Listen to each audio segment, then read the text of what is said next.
It started with a laugh. Hers, not mine. The kind that slips out when you're texting someone who knows just how to get under your skin in that "God, I want you right now" sort of way. The kind I hadn't heard from Rachel in a long time. She was across the room, curled on the couch with her legs tucked up, wearing that oversized sweater that used to drive me wild. I was standing at the sink, rinsing dishes after dinner. It was a quiet Wednesday night. We weren't fighting. We weren't exactly close either. Just going through the motions. The laugh made me pause.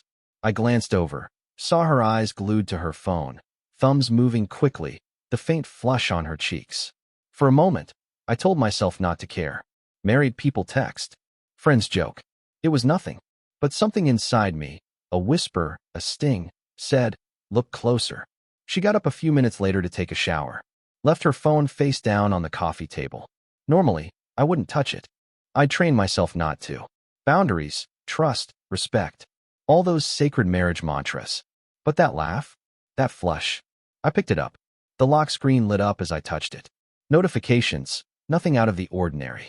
I hesitated, almost set it back down, until I noticed a small icon in the top corner, a secondary message app one didn't recognize. Not Messenger. Not WhatsApp. Something else. It was still open in the background. Curiosity isn't the right word. Desperation is closer. I tapped it. And there they were. Photos, messages, and one hotel reservation for Friday night. The photo hit first. Rachel in a red lace bra, one I didn't recognize, posed in a mirror, her expression sultry and playful, like she used to be with me. Sent just a few hours ago. Followed by, "Can't stop thinking about Monday." Round 2. The response came with a shirtless mirror selfie. A man with gym-sculpted abs, a familiar scar across his left shoulder. Ethan, her coworker. It felt like someone had grabbed my lungs and squeezed. My vision narrowed, my chest tight. I scrolled. I couldn't help it. Messages stretching back weeks. Plans. Inside jokes. Quick little midday updates. Pictures that made my stomach turn. Mentions of sneaking off during lunch breaks. Of how he fucks me like you never could. I didn't even realize I was sitting down until I heard the water turn off upstairs. I dropped the phone like it had burned me. My heart was hammering in my ears. My mouth dry. And still, I didn't move. I didn't scream. I didn't storm upstairs and confront her. I just sat there, shaking, staring at the blank television screen, trying to make sense of a marriage that had just detonated without warning. When Rachel came back downstairs, hair damp, wrapped in her robe, she looked at me and smiled. "Everything okay?" I don't know how I managed it, but I smiled back. "Yeah," I said. "Just tired." She leaned down and kissed the top of my head. The same lips that had been on him, no doubt. She smelled like lilac shampoo and betrayal.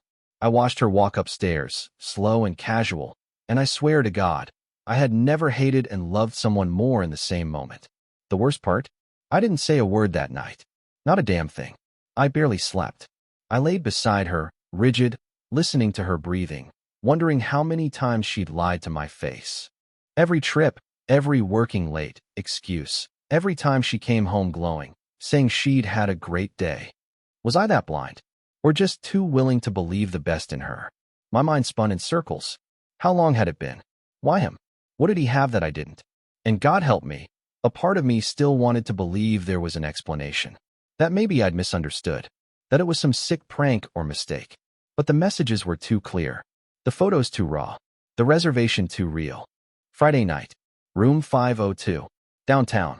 They'd planned another night together, right under my nose. Like our wedding vows were a joke. Like I wasn't even a consideration. By morning, I knew I couldn't ignore it. But I also knew I wasn't going to rage. No smashed phones. No screaming match. I wasn't going to give her the satisfaction of making me the villain in this story. I would wait. Watch. Plan. There's a different kind of power in silence. And I needed every ounce of it. Because part of me, the hollowed-out, heart-punched part, wanted to curl up and disappear. But I didn't. Instead, I made coffee, handed her a mug, and asked about her day like nothing had changed. She lied, of course. Said she had meetings all afternoon. I nodded, pretending not to notice the slight tremble in her voice. The way she avoided my eyes. And when she kissed me goodbye, I wondered if she knew. If she could sense that something in me had broken, and there was no putting it back together. By the end of that day, I had a plan. I wasn't going to scream. I wasn't going to cry. But I was absolutely going to make her regret underestimating me. Because the illusion was shattered, and I was done playing the fool. I hadn't spoken a word to Rachel in 2 days about what I found. 2 days of pretending, of tight smiles and nods and brushing fingertips, as if nothing had changed. But inside me, everything had. I was hollowed out, a man-shaped shadow drifting through his own life. I hadn't confronted her. Not yet. I couldn't explain why. Maybe because some sick part of me still hoped it wasn't real, that she'd confess, cry, beg, and I could decide what to do on my terms. But mostly, I just didn't want her controlling the narrative. I wanted to see what she'd do when she thought she was safe. She'd made it easy. Last night, she told me she might need to work late Friday, the same night as her little hotel getaway. She said it casually, eyes on her coffee, avoiding mine. I just nodded. My hands gripped the mug so tightly I thought the ceramic might crack. She left early this morning, humming to herself, a lightness in her step. I stood at the window and watched her car disappear down the street. And then I sat down, alone, until the knock came. Knock, knock. 3 sharp raps, precise. Not a neighbor, not a delivery. When I opened the door, I didn't expect her. Tall, sharp black blazer, burgundy lipstick, a face made for control. Her arms folded over a manila folder, knuckles pale from pressure. She looked at me with a stare that cut straight through my confusion. "You must be Jason," she said, stepping inside without waiting for permission. I didn't stop her. She didn't smile, didn't introduce herself. Just walked into my living room like she owned the oxygen and dropped the folder on the coffee table. "Your wife is sleeping with my husband." Just like that. I stood there, motionless, my throat dry, my stomach a twisting knot of nausea and adrenaline. "Ethan," she added. "Your wife's coworker. My husband." She turned to face me. Her gaze was steady, cold, composed. She wasn't here to fall apart. I sat down slowly, nodding once. "I know," I said. Her eyebrows lifted slightly, the first real reaction she'd given. "You do? Found the messages. Photos. Hotel room." She inhaled through her nose, a measured breath. "Good. Then I don't need to convince you." She tapped the folder. "Everything's in there. Screenshots, emails, even some GPS data, if you need timestamps. I've been compiling it for weeks." "You've known that long?" I asked, surprised. She nodded. "I had my suspicions. Ethan always had a wandering eye, but Rachel, she was careful, smarter than most. Slipped up once, a text to him while I was syncing our cloud accounts. That was all I needed." I opened the folder and skimmed the first page. My stomach clenched. There she was again, Rachel, naked this time, laughing into the camera, Ethan's hand clearly visible on her thigh. Jesus Christ. I shut it. I was going to confront her tonight, I muttered. "Lisa." She finally offered her name, gave a dry chuckle. "And do what? Shout? Cry? Ask why?" I clenched my jaw. "Maybe." She shook her head. "I've already done that. It gets you nowhere. They just deflect, gaslight, play victim. No, Jason, they need to feel it. Not just the guilt. Consequences." I looked at her, the pieces slowly forming. "What are you suggesting?" She leaned in slightly, her voice lowering. "We make them think we're screwing each other." I blinked. "Excuse me." Lisa sat back, crossing one leg over the other, entirely unfazed. "Not literally. Just enough to get in their heads. Make them wonder. Hurt them. Let them taste what betrayal really feels like." I didn't respond right away. My heart was pounding, but not from fear, from something deeper. A flicker of dark curiosity. Revenge. "They think they're clever," she continued. "But cheaters always are, until they get out-cheated." I shook my head slowly. "You really think they'd care? They already betrayed us." Lisa smiled for the first time. It wasn't warm. It was razor-sharp. "Oh, trust me. They'll care. Cheaters don't want their toys broken, just yours." I let that sink in. It made a twisted sort of sense. "They deserve it," I muttered. Lisa nodded. "They do. But we're not just going to scream and cry. That's not justice. That's weakness. What I'm offering is precision." I looked down at the folder again. Photos. Messages. Lies stacked on lies. "Why me?" I asked. "Why come to me?" "Because I've been watching. And I saw something in your face the night Ethan kissed Rachel's cheek at the office party." She paused. "You didn't say a word. But you knew, didn't you?" I swallowed. "I think I knew long before I admitted it." "Then you're the right kind of man for this." Her voice softened just enough to sound like temptation. Let's hit them where it hurts, Jason. Make them sweat. Make them afraid. I hesitated. There was still that small part of me that wanted to believe I could salvage something, that this didn't have to turn into war. But that part of me was shrinking fast. And when she reached across the table, flipped open the folder to the final image, the one where Rachel was straddling Ethan in a hotel bed, biting her lip like she'd never done with me, something inside me shattered. I closed the folder, looked her in the eye. All right, I said. Let's do it. When Lisa said she had a plan, I thought she meant something simple, a public confrontation, maybe a staged leak of their messages. But no, what she wanted was far more deliberate, almost surgical in its cruelty. We met again the next evening, this time at a quiet corner table in a downtown bar. It was one of those low-lit places with whiskey shelves that looked like library stacks and a jazz playlist that tried too hard to feel nostalgic. She ordered bourbon neat. I went with coffee. I didn't trust myself with anything stronger. She slid another folder across the table, not photos this time, but notes, lists, outlines. She'd written it all down like a blueprint for revenge. I call it mutual exposure, she said, her eyes glinting under the amber light. We show them what betrayal looks like, from the outside. I opened the folder. At the top of the page, she'd written Phase 1, public doubt. Below that, bullet points, coffee shop sightings, social media posts, subtle touches, things designed not to prove anything outright, but to suggest everything. You want us to fake a relationship, I said slowly. Lisa's smile was small but dangerous. Exactly. Not over the top, just believable enough. We let their own paranoia do the heavy lifting.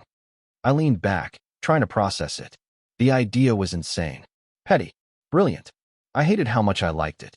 They think they've been discreet, she continued. Ethan even told me once that he could write a book on secrecy. She rolled her eyes. So let's show them they're not half as clever as they think. I studied her for a moment. She was beautiful in a severe sort of way. Angular cheekbones, confident posture, the kind of woman who always looked like she was in control. But beneath the calm exterior, I could sense the same fire that burned in me. Betrayal turned into focus. And you're sure this isn't just revenge? I asked. Because that's a dangerous game to play. Oh, it's revenge, she said. But revenge can be productive. It can make a point. She sipped her bourbon and leaned in, voice lowering. Think about it, Jason. How long did Rachel make you feel invisible before you found out? How long did you beg for scraps of her attention while she was giving everything to him? Her words landed like punches I didn't see coming. She wasn't wrong. Don't you want her to see you again? Even if it's just to realize what she lost? I did. God help me, I did. I looked down at the list again. Fake dating. Subtle photos. Appear together in familiar places. It was bold. Cruel. The kind of thing I would have called childish a month ago. But now it sounded like justice. What happens when they notice? I asked. They will. And they'll unravel. People like Rachel and Ethan thrive on control. We'll make them lose it. Then, when they finally try to confront us. She paused, her eyes glinting with something sharp. We'll already have one.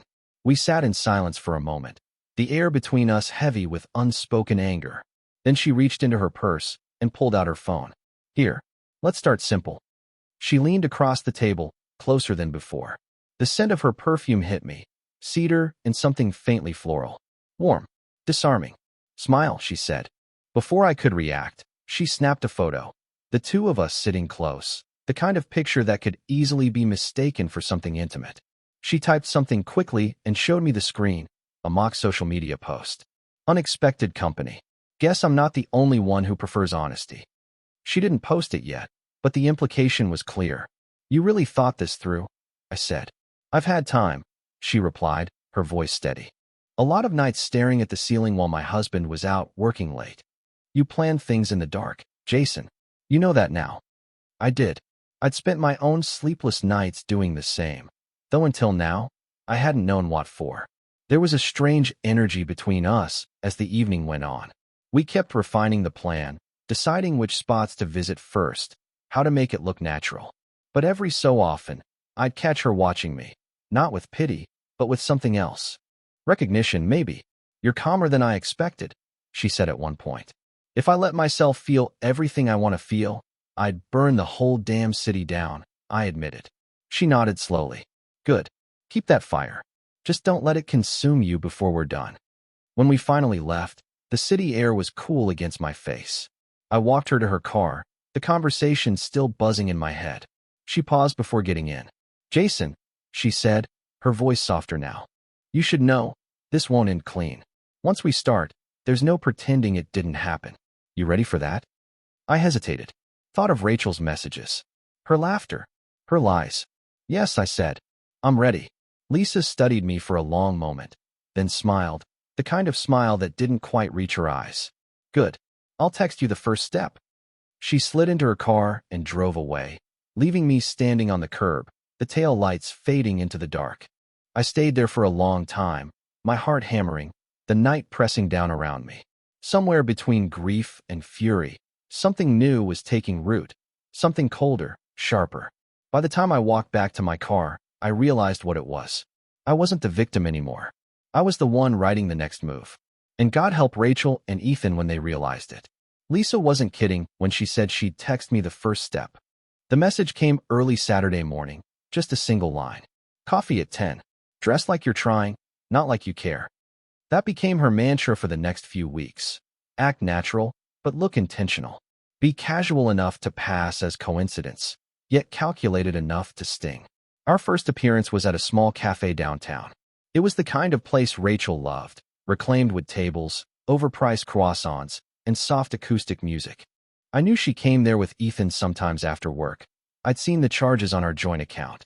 When I walked in, Lisa was already there, seated near the window. She looked effortlessly elegant, hair loose around her shoulders, a soft smile playing at her lips. I paused for a moment before joining her, taking in how poised she looked, how controlled.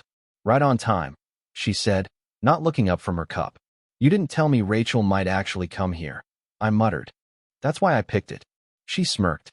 You'd be surprised how small this city really is. We spent the next hour talking, not about revenge, not about Rachel or Ethan, but about everything else.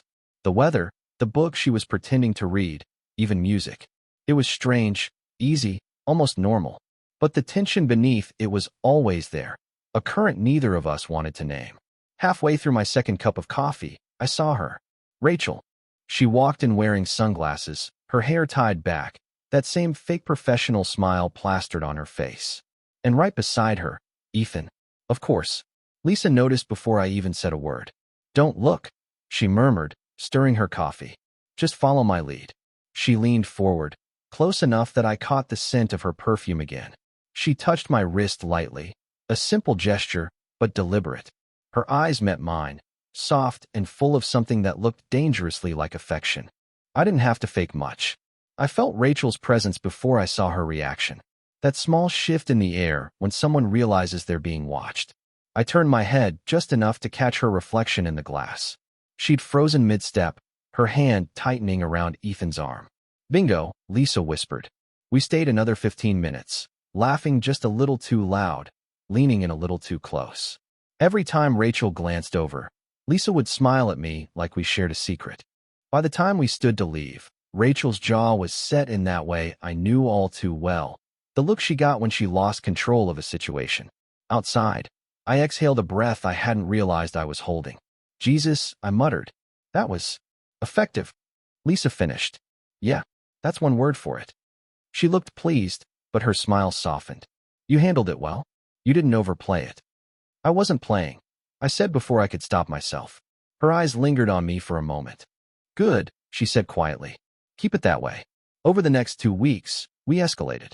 A few subtle photos, her hand brushing mine across a cafe table, a reflection in a wine glass that made us look like we were sharing a private joke.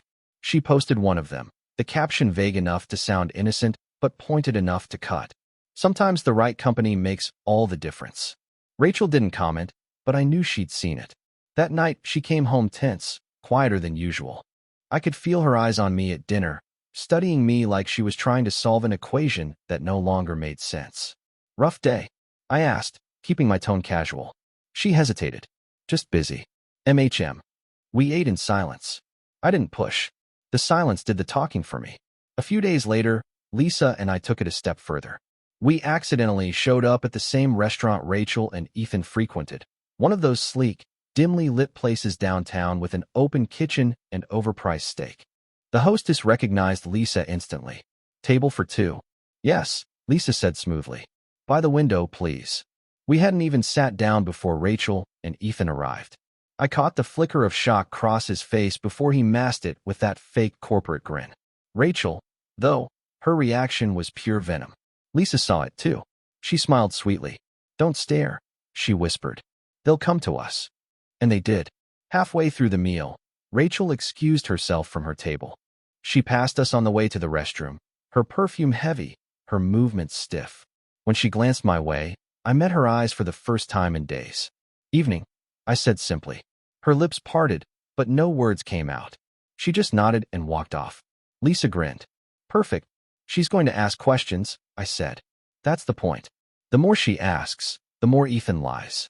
And when she catches him in one, she'll realize what it feels like." I finished. Lisa's hand brushed mine again. "Exactly."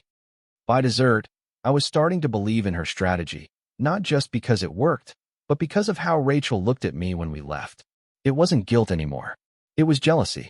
And beneath that jealousy was fear. When we stepped out into the night, Lisa stopped under the streetlight.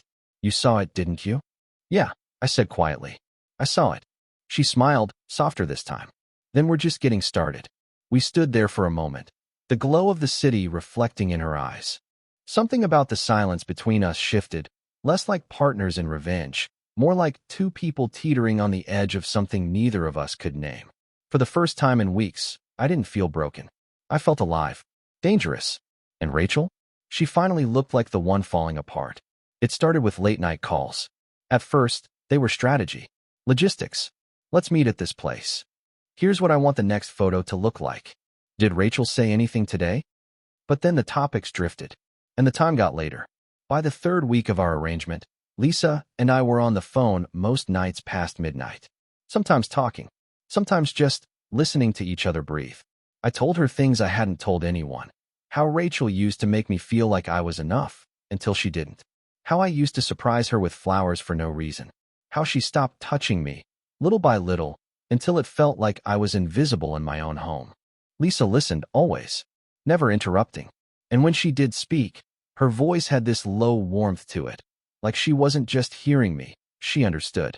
She told me about Ethan, how he was magnetic at first, how people gravitated to him, always laughing at his jokes, how she once felt lucky to be the woman on his arm, until she realized he saw women the way he saw neckties, interchangeable. "You ever feel like you were just a placeholder?" she asked one night. "Every day for the last 6 months," I said. There was a pause, a long one. And then she whispered, "Me too."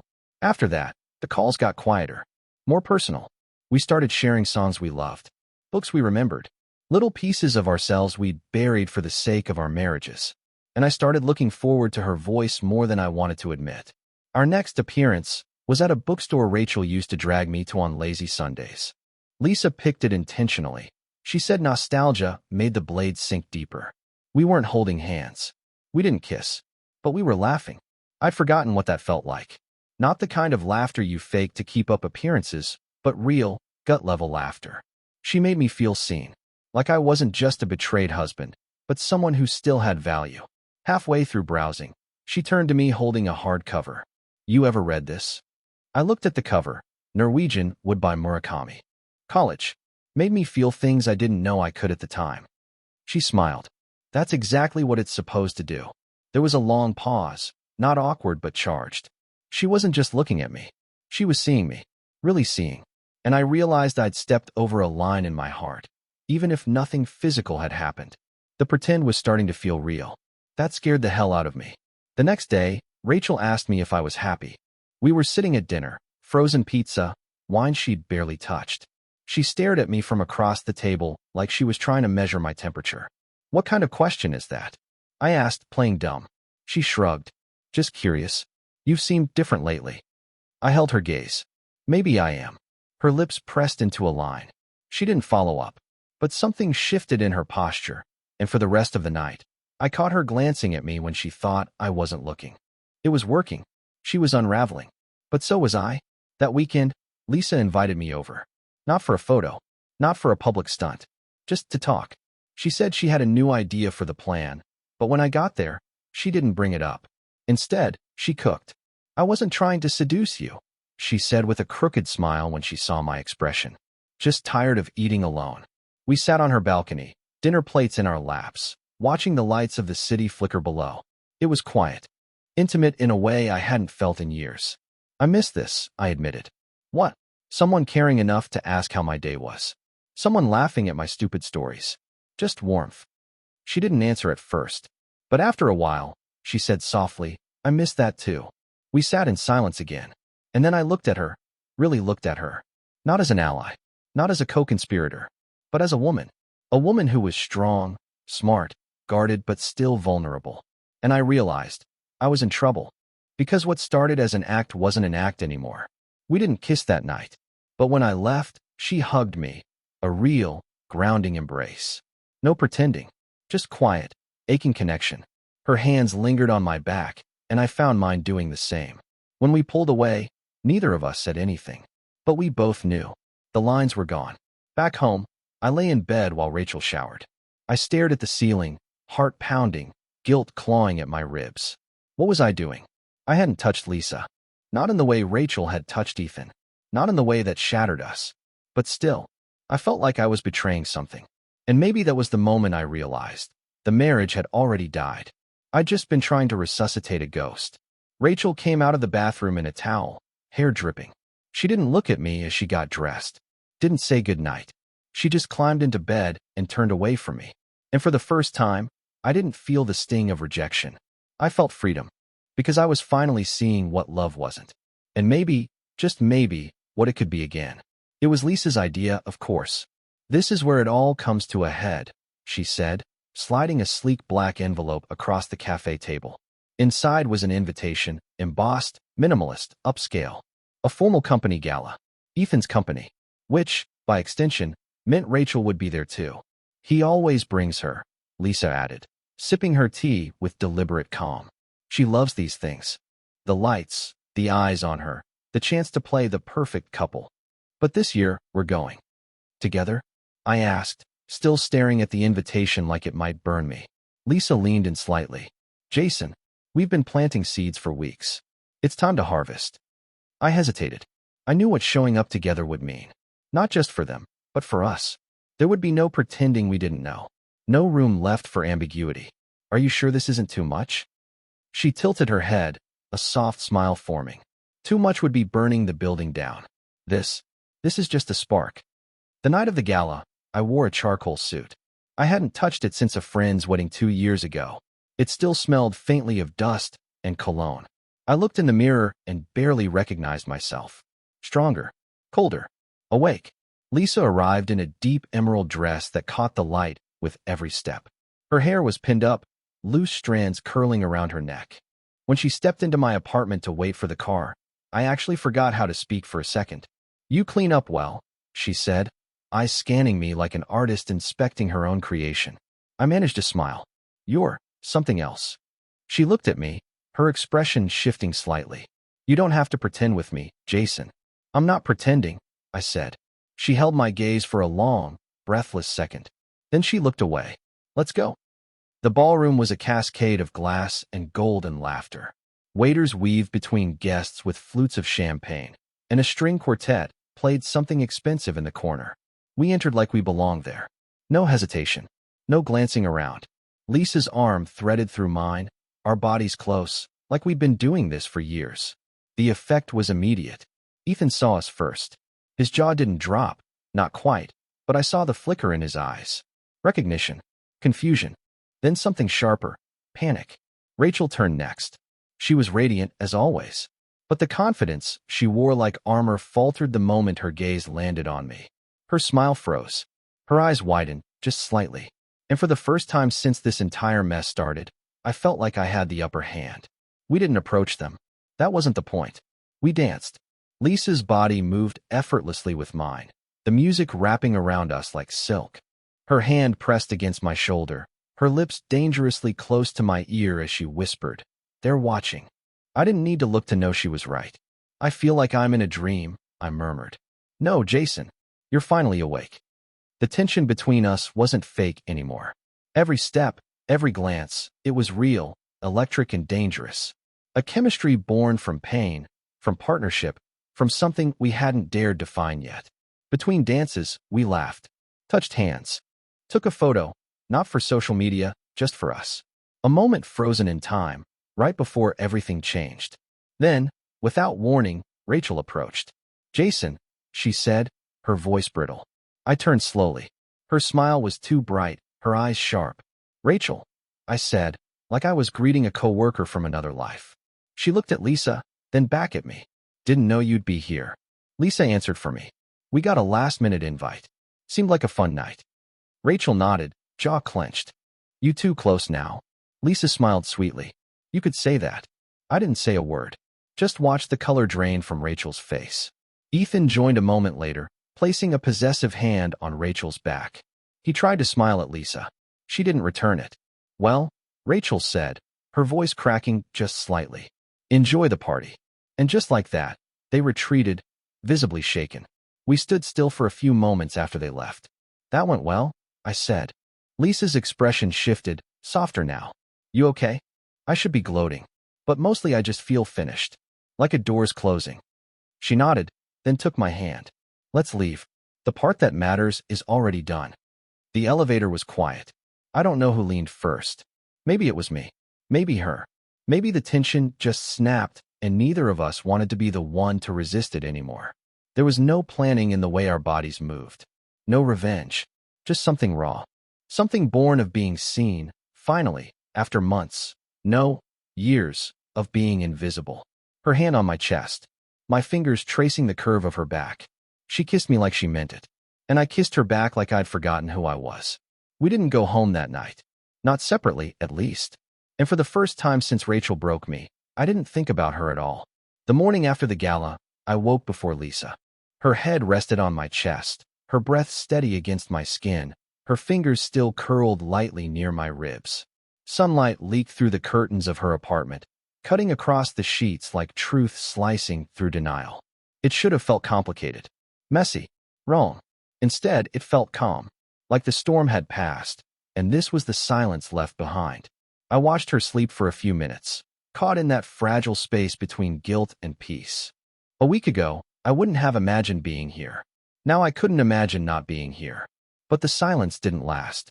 By 8:14 a.m., my phone was vibrating on the nightstand. 3 missed calls, all from Rachel. Then a text. "We need to talk. Now." I didn't respond. Not right away. I wasn't ready to re-enter that world. Lisa stirred beside me, blinking into the morning. "Is it her?" she asked, voice still soft with sleep. "Yeah." She rolled onto her back, staring at the ceiling. Let her wait. I made it home by mid-morning.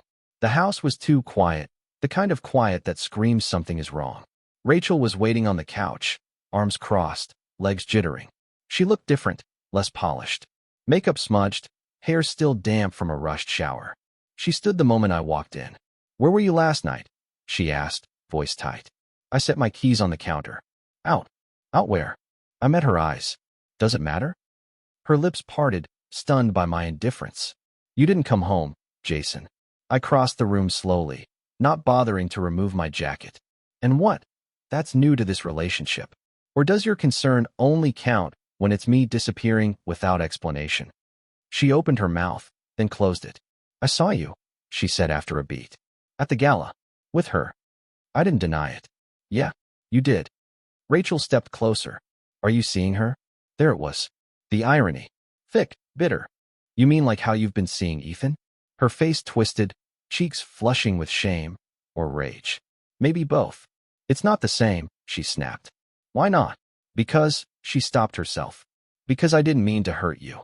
I let out a breathless laugh. "And I did." Silence. Then she dropped her voice. "Did you sleep with her?" I didn't answer. That was all she needed. She stepped back like I'd hit her. Her face cracked, just slightly. And for the first time since this all began, she looked like the one betrayed. I should have felt triumphant, vindicated. Instead, all I felt was tired.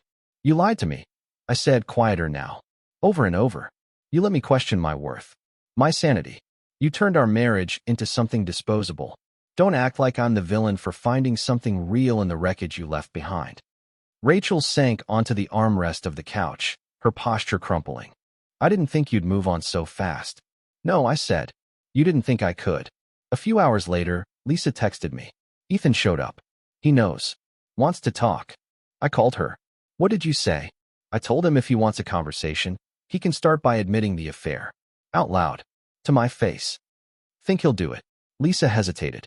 He looked like a man trying to make a last-minute save, which means he's already drowning. That evening, Lisa came over. No makeup. Hair tied back. She wore a hoodie and jeans, and somehow she looked more like herself than ever. We sat on the porch with 2 cups of coffee that went cold fast. The sun was starting to set, streaking the sky with bruised colors. They're both scrambling, she said, eyes fixed on the horizon. Rachel texted you. Ethan begged me to meet for lunch tomorrow. Let them panic, I said. She glanced at me. And us. That question hung in the air longer than it should have. I looked at her, really looked. The strength in her eyes. The quiet grace in how she carried pain. The honesty I hadn't realized I'd been craving. We weren't part of the plan, I said softly. But neither were they. She gave a small nod. This started as strategy, Jason. Just tactics. But now it's something else. We didn't define it. We didn't need to. The silence between us said enough. But still, we both knew there were conversations waiting to be had. Closure waiting to be claimed.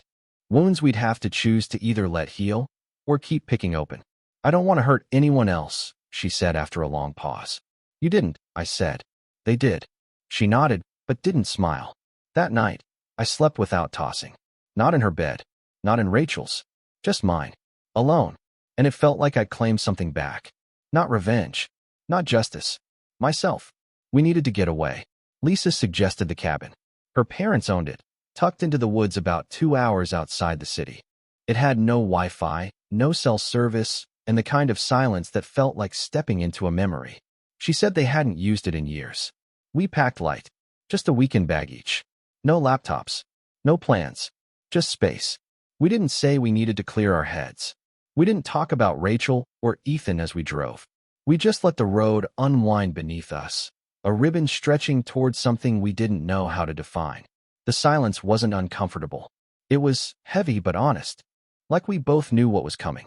The cabin was small, rustic, the kind of place where the floor creaked when you breathed and the windows told stories when the wind moved through the trees. That first night, we made dinner together, canned soup and grilled cheese on an old gas stove.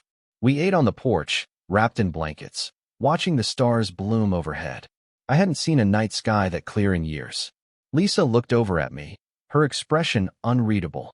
You ever wonder what would have happened if none of this had happened? I thought about that for a second. I think I would have kept lying to myself, I said. Telling myself I was happy. Telling myself Rachel still loved me. Maybe even believing it. Lisa nodded slowly. Yeah, me too. A pause. Then she asked the question I think we both had been circling for weeks. Do you ever wonder if we're just collateral damage? 2 broken people clinging to each other because we don't know how to be alone? Her voice didn't shake, but it was softer than usual. Vulnerable. Real. I stared at my half-empty mug. The steam rising from it disappeared into the cold. I've thought about it, I admitted. And I looked at her. I don't feel broken when I'm with you. She didn't speak right away. Then she whispered, that's the first time I felt something good in a long time. Later, we sat in front of the old fireplace, wrapped in a shared blanket. No fire, just warmth from each other. My shoulder against hers. Her hand near mine. I said it without thinking. I'm scared. Lisa turned slightly. Of what? That this isn't real. That it's just revenge dressed up as connection. That once the dust settles, we'll realize we were just passengers on the same wreckage. She didn't laugh. Didn't dismiss it. Instead, she reached over and placed her hand over mine. You want to know what I'm scared of? She said. I nodded. That this is the only real thing I've felt in years, and I don't know if I deserve it. That silenced us both. We stayed like that for a long time. Eventually, I broke the quiet. Lisa, this started as something calculated. But the way I feel about you now. She stopped me with a look. I know, she said. But if this is real, it has to be real for the right reasons. I understood. We couldn't build something new on the rubble of something unresolved. The next morning, We sat at the edge of the lake behind the cabin, feet dangling off the dock. The water was cold and clear, the reflection of the trees rippling with every breeze. "I need to know something," she said, her voice quieter than usual. "Anything." She looked at me, not guarded, not performing. "Just Lisa. Would you still be here if Rachel hadn't cheated?" I didn't answer right away, because the truth wasn't easy. It wasn't romantic, but it was honest. "No," I said finally.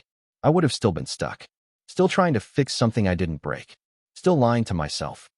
She nodded. "Same." We sat in the silence after that, but it wasn't heavy anymore. It was relief. The truth had finally been said. We didn't call it love. Not yet. We didn't make promises. We didn't rush into the next thing. But we did talk, really talk. We admitted things out loud we'd only thought in private. Lisa told me how Ethan made her feel small, how every compliment came with a condition, how he made her feel like a prop in his perfect life. I told her how Rachel withdrew intimacy like a punishment, how I started measuring my self-worth and how often she acknowledged I existed, how I stopped liking the man I saw in the mirror. We didn't cry, but we did sit close. And when I held her later that night, no performance, no plan, it was the first time I felt like I was building something again. Not from vengeance, not from loss, from choice. On the drive home, Lisa reached for my hand. Just held it. No words. We stopped for coffee halfway back. A small roadside diner. No one knew us there. No one watched. No one cared. And yet, it felt more honest than anything I'd felt in years. We sat across from each other in a booth with chipped vinyl seats and too much sugar on the table. Lisa looked at me and said, "I'm not ready to jump into something." "I know," I said. "Me neither. But I want to try." I smiled. "Me too." And it wasn't some grand declaration. It didn't need to be. Sometimes, the softest truths are the most important. I was halfway through a morning meeting when I saw the email. Subject line: unprofessional conduct, urgent review required. Sender: HR. I opened it, heart already climbing into my throat. There was no text in the body, just a PDF attachment. When I clicked it open, my stomach flipped. Photos of me and Lisa at the gala, on the porch, even one of us walking out of the cabin the morning after. Private moments. Moments no one but us should have had access to. Attached was a complaint, a formal accusation of inappropriate behavior and a potential conflict of interest involving a partner of a competing firm. Ethan. I didn't even have to ask. It reeked of desperation, of petty vengeance masked as professionalism. I called Lisa immediately. No greeting, just 2 words. "He did it." "I know," she said. Her voice was steady, too steady. I got hit too. Photos, screen grabs, even a voice message. Apparently me calling you something real counts as grounds for moral clause review. "You okay?" I asked. "I've been waiting for this," she said. "But he has no idea what he just started." Lisa didn't get angry like most people do. She got precise, focused, surgical. By the end of the day, she'd compiled her own folder, triple the size of Ethan's. I saw it for myself. Emails, text threads, timestamps from hotel bookings, even a screen recording of a shared calendar Ethan forgot to lock. The piece de resistance? A recorded voicemail from Ethan, drunk, late at night, where he slurred something about how hard it is to lie to 2 women at once. Lisa didn't send it to HR. Not right away. She walked it in herself. While I was still sitting in my director's office trying to explain how photos of me having a coffee with a woman didn't constitute a scandal, Lisa was downtown, calm as ever, sliding the entire packet across a conference table. "I'd like to make a formal complaint," she told them. "Not just about the affair. About how long this company ignored the signs." The fallout came fast. By Friday, Ethan was suspended pending investigation. By Monday, he was gone. They called it breach of conduct. But the reality was simpler. He got caught. Rachel wasn't spared either. Lisa had made sure of that. One of the voice memos in her folder? Rachel and Ethan in her office after hours, laughing about being careful and keeping the lights low. Company property. Company time. By the end of the week, Rachel was demoted. Transferred. Reputation cratered. When she came home, she didn't slam doors or throw accusations. She sat at the kitchen table in silence.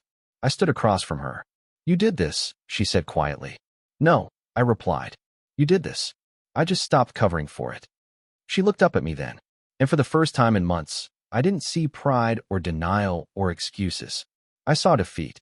Not the kind that makes you feel sorry. The kind that confirms it's over. Lisa and I met for dinner 2 nights later. Not to celebrate, just to breathe. We sat in the back of a quiet bistro, hands wrapped around glasses of wine neither of us touched much. I didn't think it would feel like this, she said. Like what? Empty. I nodded. I thought I'd feel vindicated. Instead, I just feel done. We didn't smile. Didn't toast. There was nothing glamorous about it. Just closure. The kind that doesn't come in fireworks, but in the quiet end of a long chapter. I have to leave the company, Lisa said after a pause. I figured. It's not that I'm ashamed, she continued, but I want a clean start. I don't want to be the woman who exposed Ethan forever. Where will you go? She shrugged. Maybe back to school. Maybe a startup. Something smaller. Honest. I smiled. I think you'd be brilliant at that. She looked at me then, and for a second, we weren't just two people who'd been burned. We were something new. You came through this with your dignity intact, she said. I shook my head. Not untouched, though. No, but maybe that's okay. The next morning, Rachel left. She didn't cry, didn't plead, just packed a suitcase and drove away. There was no big speech, no final blow-up. She just left the key on the counter and texted me when she was gone. Was any of it ever real? I didn't reply. What was I supposed to say? That I didn't know anymore? Instead, I turned off my phone and stepped outside. The sun was rising. The world kept turning. And for the first time in what felt like a lifetime, I wasn't chasing closure. I already had it. I didn't think Rachel could look small. Not in the way that mattered. She was always poised, crisp lines, calculated posture, a woman who could smile through a slap. But when I saw her that last time, sitting across from HR like a defendant without a lawyer, she looked like something had finally caught up to her. Consequence. Ethan was already gone. Terminated with cause. Word traveled fast. Emails wiped. Desk cleaned out. Security footage reviewed. When a man falls from grace, it rarely takes long. Rachel's reckoning came slower. But it came. Lisa's folder made sure of that. The company couldn't fire her outright. No hard rule had been broken. But they could shift her. Strip her of her team. Her authority. Her status. She was reassigned to a side office with no windows, under a new manager who had no patience for entitlement. She emailed me once. Short. Cold. Congratulations. You got what you wanted. I didn't reply, because she was wrong. I hadn't wanted this. Not really. What I wanted was the truth. To stop feeling like a passenger in my own life. What I wanted was peace. And now, finally, it was starting to find me. Lisa and I met one last time at the cafe where everything had started. The first fake date. The first smile we shared just to draw blood from someone else. Only this time, there was no performance. She wore no makeup. I wore no armor. We just sat. Two people on the other side of the storm. You're really leaving? I asked. She nodded. I accepted an offer out of state. Small consulting firm. Quiet town. I tried to smile. Sounds like a good reset. It is. She paused. But it's not running. I need to know that. I'm not running from Ethan. I'm just walking away from who I had to be with him. I understood that. Deeply. She stirred her coffee. And you? I shrugged. I'm not sure yet. I thought revenge would make me feel alive again. Turns out it just reminded me how dead I'd been. Her eyes met mine. You're not dead, Jason. I'm getting there. The air between us felt heavy. Not with tension, not anymore, but with truth. The kind that doesn't need dressing up. You ever think about what we were? I asked. She took a long breath. All the time. But maybe that's the problem. What do you mean? Lisa looked down at her cup. We started as a response to pain. I don't want to become someone's reaction. I want to be their choice. I reached for her hand. She didn't pull away. I don't know what's next, I said. But I know I want to figure it out without pretending. No games. No lies. Just honesty.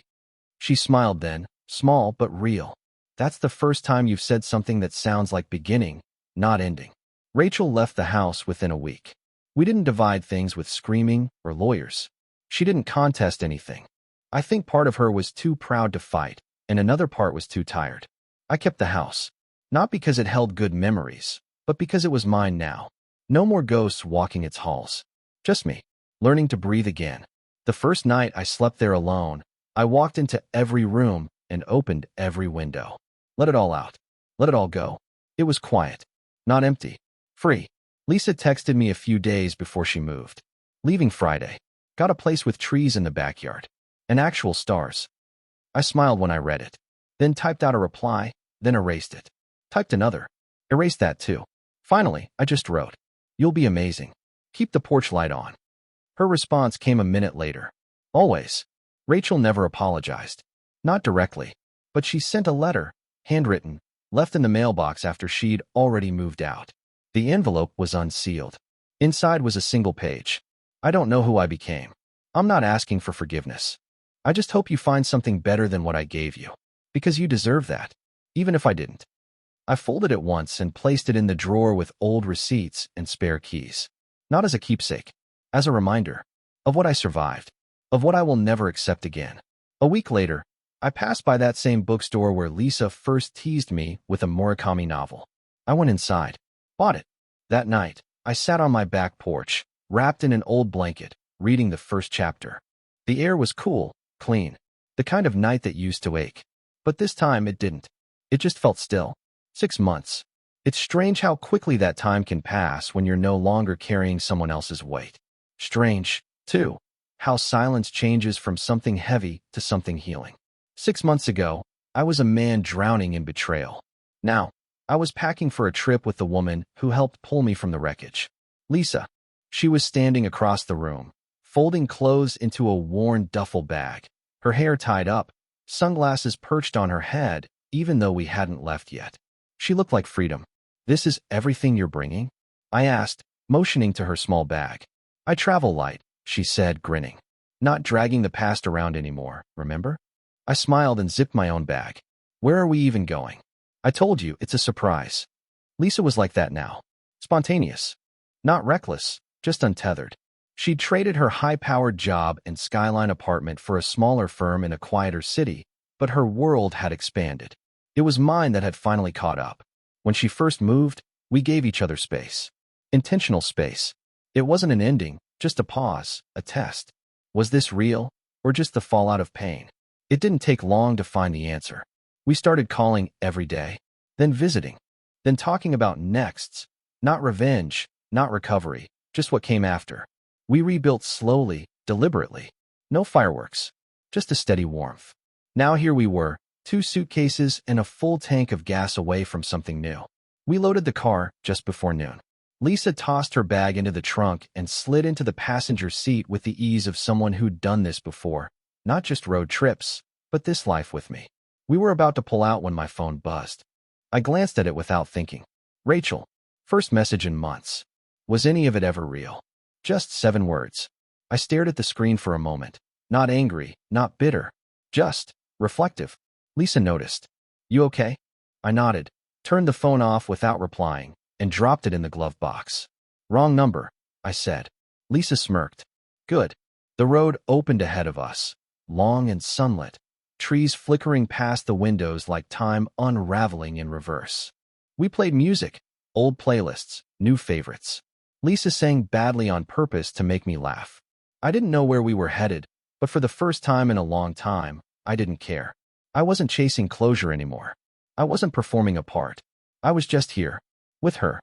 With myself. At a gas station a few hours in, Lisa came back to the car with 2 iced coffees and a bag of peanut M&Ms. She dropped into the passenger seat and said, "I've decided where we're going." "Oh yeah. Mountains. Somewhere high. Somewhere quiet." "Why?" She looked out the windshield, thoughtful. "Because I want to be somewhere that makes everything else feel small. Just for a little while." I smiled. "Sounds perfect." That night, we pulled into a small mountain town with 1 main street and a single blinking stoplight. We booked a room in a cozy inn with quilts on the beds and windows that opened to the sound of rustling pine.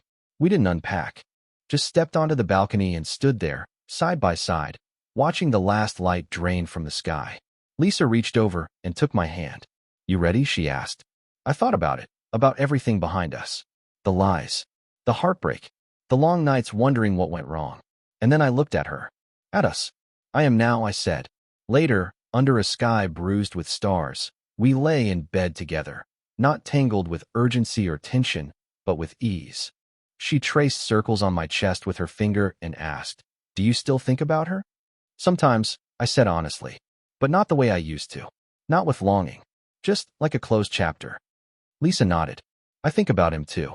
And then I remember how small he made me feel. You're not small, I said. You never were. She leaned in and kissed me. Slow. Certain.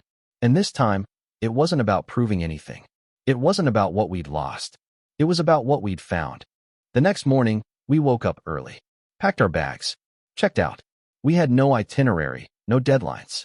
Just a map, a tank full of gas, and a horizon that didn't look like anyone else's expectations.